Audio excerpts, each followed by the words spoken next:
İkinci bir fikir var. Bəzi qadınlar isə tərsinə düşünür ki, qadın daha güclüdür. Qadın daha belə güc sahibidir, daha yuxarı pozisiyadadır. Kişi isə nəsə lazımsız bir şeydir və aşağı pozisiyadadır. Belə olanda yenə vertikal münasibətə daxil olursunuz. Ümumiyyətlə bir qadın üçün ən zərərli, ən bankrot vəziyyətdir, deyək də. Ziyana işləyən bankrot vəziyyətdə, hansı vəziyyətdə ki, qadın düşünür ki, mən daha güclüyəm, daha yuxarıdayam, idarə edənəm, nəinki kişi. Okay? Və bu pozisiyadan isə qadın özünə aid olmayan yükləri götürür, başlayır, onsuz da özü ilə eyni paraleldə olan, okay? Eyni olan yox, eyni paraleldə olan, qarşılıqlı horizontal münasibətlər qurmaq əvəzinə vertikal münasibətə daxil olur.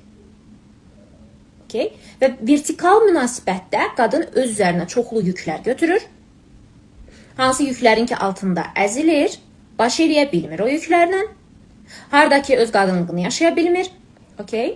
Və harda ki özünə əziyyət verir və harda ki davamlı zəif kişilərin maqniti olur həmin qadın, çünki xoşlayır o dominant olmağı, idarə etməyi və s. və s.